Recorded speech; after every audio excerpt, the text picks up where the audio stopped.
So I'm joined by Daphne Caine, member for Garff now, looking back on the last year as we are hitting year 3 and all that sort of thing. And we start with looking back. And in your last interview, you were so many things you were talking about getting done. So over to you. I'm intrigued to find out how it went because was it a good year? It's been a frustrating year. Another one. I know, because you always think you're going to. I suppose the optimist in me thinks you're going to achieve more than you can achieve within the confines of a parliamentary setting and the consensus that we need to get things done. But no, personal development wise, it's been a very interesting year. Personal development? I've been taking part in the McGill University Canada programme for Advanced Parliamentary Governance. Have my certificate after a year of study. This was your jolly tour to Canada? It was a week study trip. Okay. Very interesting, learning about other parliamentary culture and background traditions. It's where you self-analyse what is good about your own parliament and how it can be improved, most particularly. You're a big fan of these trips, aren't you? I think where there's purpose in them, where there's a study and it's a defined programme, I got a lot out of this. There's a lot that aren't, though, like that.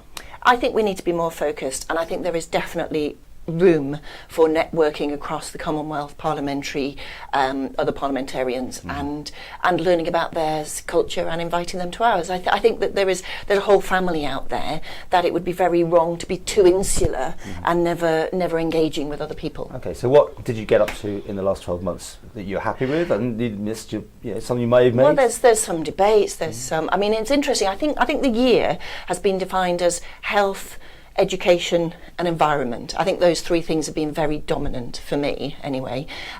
Health, the Sir John F. Michael review and the fact of having a transformation team and setting up Manx Care and sorting out the funding and financing and structure of health and the hospital.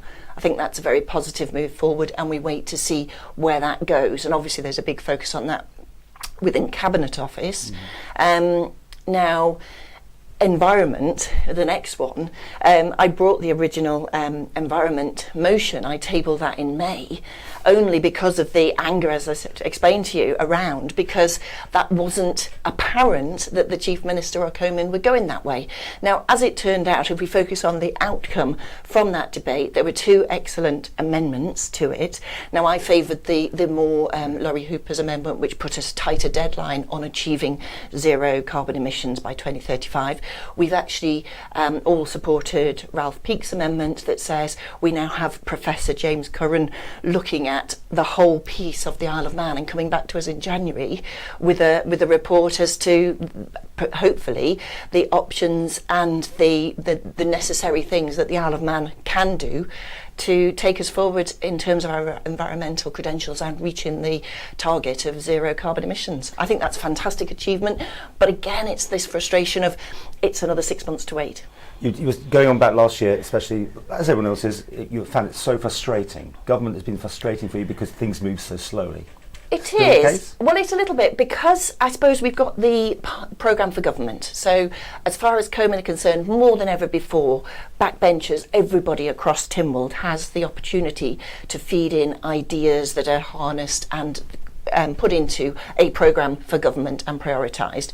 My worry now, looking at it 3 years on, have we got just too much we're trying to achieve and we're not focusing tightly enough on the priorities? So I think for me it's everyone keeps warning us that 2 years everyone will be looking at the election now and you won't achieve anything.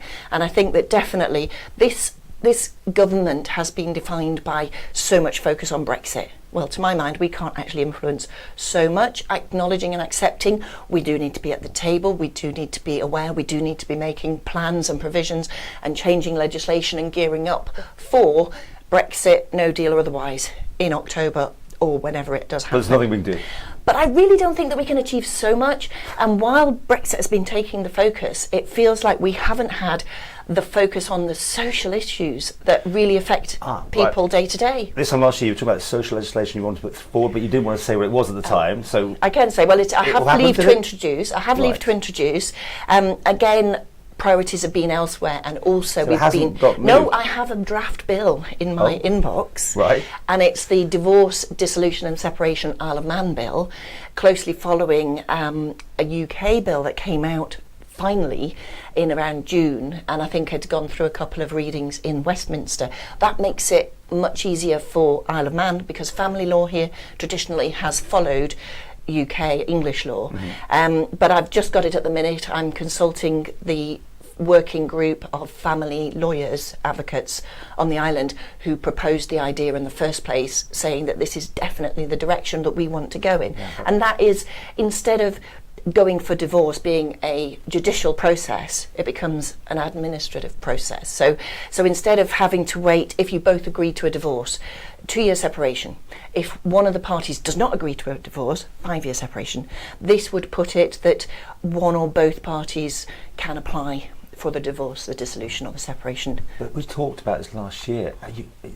You seem quite relaxed about it. I thought you'd be more frustrated that these things take so long. I'm glad that we've got the bill. Yeah. I think it's in its time. I've had other focuses in terms of the study with McGill University, and that's given me a great grounding in how Parliament and government and the administration need all to be strong, to be sort of a firm foundation for the structure that enables everything to happen. And I think that's made me a lot more aware of when it's working and it's working well, and you know, it's I suppose it's a bit navel gazing to keep going on about the structures in Parliament, and that doesn't affect people, but actually if we're not functioning properly, how can we deliver good governance and policies that really impact on people? Do you think the government did much in the last year? I mean, and you and everyone, you know, Yes. was it still a talking shop rather than actually getting on with things? There's a lot that we now need to see delivery. This government is very much, we need more evidence for that. More consultation. More consultation, and then consulting on the consultation. Yeah. And that has been frustrating, particularly in terms of our environmental policies. Now, interestingly, there's a Fare Free bus campaign running at the moment.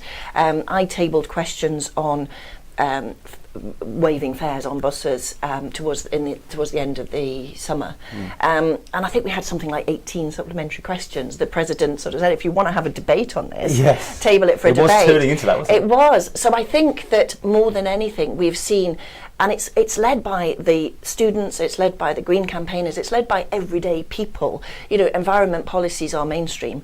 People want the leadership, they want the incentives, they want the burden of some things taking off, a sort of fairness in it, in being able to achieve better heating, better insulation of properties. There's the whole piece, which I'm really looking forward to the report coming out in January. It needs to find a way of stopping it being a scary, expensive, unaffordable policy, to saying this is just a culture shift in how we live our lives better, and actually it's not necessarily going to cost huge amounts. It's actually potentially in the future going to save us money.